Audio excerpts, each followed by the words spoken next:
અને આગળ વાત કરીએ, ગાંધીનગરમાં ઇફકો દ્વારા કાર્યક્રમનું આયોજન કરાયું છે, જેમાં કેન્દ્રીય ગૃહમંત્રી અમિત શાહ સંબોધન કરી રહ્યા છે. સાંભળીએ.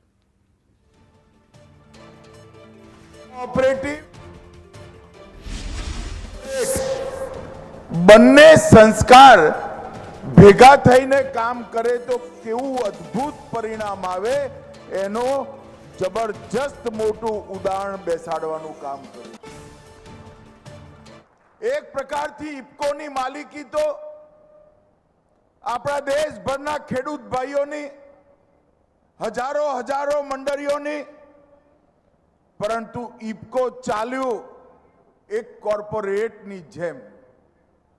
ભાવના ખેડૂતોને મદદ કરવાની અને રિસર્ચ એન્ડ ડેવલપમેન્ટ હોય, માર્કેટિંગ હોય, બ્રાન્ડિંગ હોય કે ઘર સુધી પહોંચ બનાવવાની હોય, એ કોઈ પણ કોર્પોરેટ કંપનીને શરમાવે એવી કુશળતા ઇફકોએ કરીને બતાવી છે.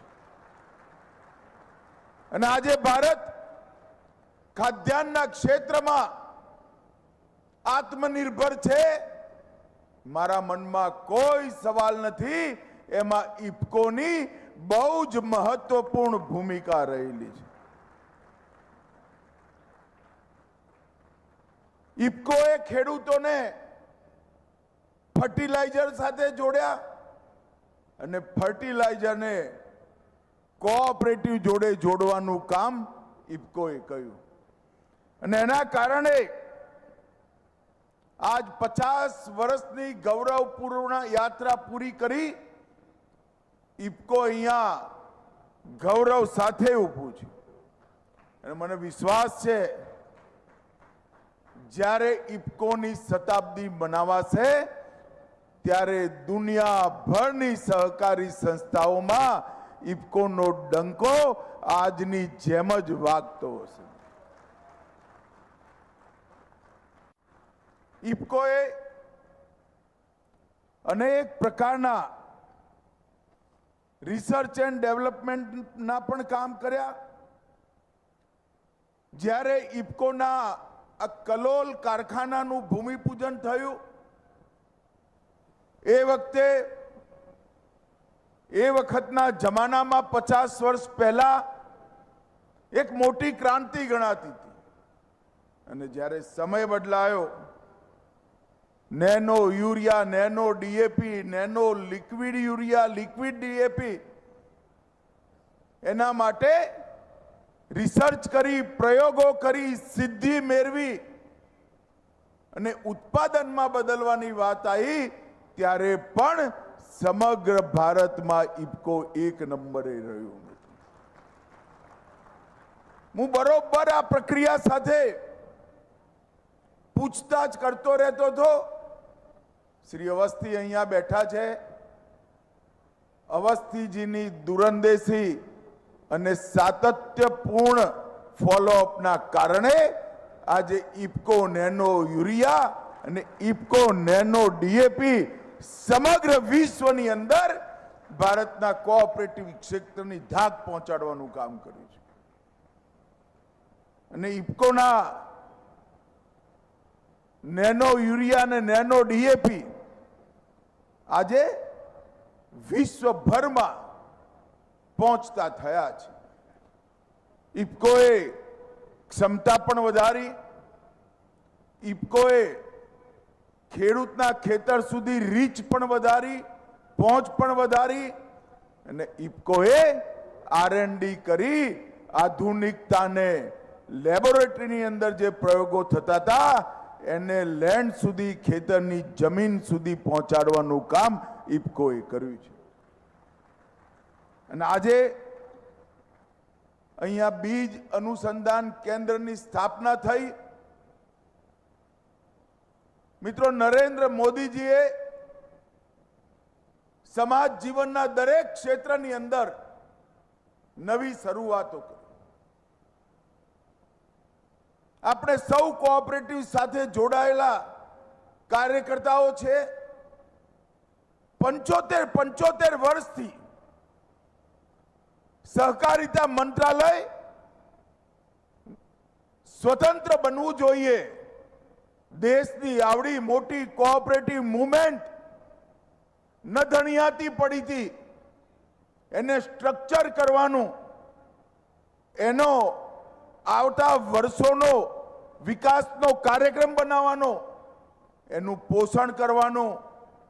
કોર્પોરેટના જમાનામાં કોઓપરેટિવને અન્યાય થતો હોય તો એની સામે અવાજ ઉઠાવી અન્યાય સમાપ્ત કરવાનું. જ્યાં સુધી મંત્રાલય ના થાય સંભવ જ ના હોય. કોઈ નતું સાંભળતું ભાઈઓ. અને હું સૌ સહકારી ભાઈઓ બહેનોને કહેવા માંગુ છું, આપણા જ નરેન્દ્રભાઈએ સ્વતંત્ર સહકારિતા મંત્રાલય ભારત સરકારમાં સ્થાપવાનો નિર્ણય કર્યો.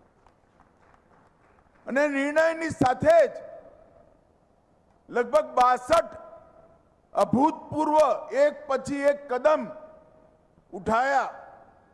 હમણાં જ ત્રિભુવન કાકાના નામે ત્રિભુવન સહકારી યુનિવર્સિટી સ્થાપી. કોંગ્રેસ તો સ્વભાવ પ્રમાણે વિરોધ કર્યો. ત્રિભુવન કાકાનું નામ કેમ રાખ્યું? મેં સંસદમાં કહ્યું, ઓલા શરમાઓ, જરા શરમાઓ. ત્રિભુવન કાકા આખી જિંદગી કોંગ્રેસી રહ્યા અને તમે કોંગ્રેસીઓ એનો વિરોધ કરો છો. ત્યારે એમને ખબર જ નથી કે ત્રિભુવન કાકા કોંગ્રેસના નેતા હતા. પરંતુ નરેન્દ્રભાઈ કોણ કોંગ્રેસ કોણ ભાજપ, એની જગ્યાએ કોનું કેટલું યોગદાન એ જોઈ આ દેશ ચલાવવા વાળો નેતા છે. અને એમને ત્રિભુવન કાકાના સહકારી ક્ષેત્રમાં યોગદાન, અમૂલનું બીજ આજે વટવૃક્ષ બનીને સમગ્ર વિશ્વમાં નામ કાઢે એવી એક સંસ્થા બનાવી અને એમના નામે આ કોઓપરેટિવ બનાવી. મિત્રો, આ કોઓપરેટિવ યુનિવર્સિટી પેક્સ થી લઈ એપેક્સ સુધી અને સહકારિતાના દરેક ક્ષેત્રની અંદર આધુનિક શિક્ષણ, કોઓપરેટિવનું શિક્ષણ અને પારદર્શિતા, ટ્રાન્સપરન્સી લાવવાનું કામ કરશે. આખા દેશની સહકારિતા મૂવમેન્ટને એઆઈ જેવી આધુનિક ટેકનિકોનો ઉપયોગ કરી એના અનેક પ્રકારના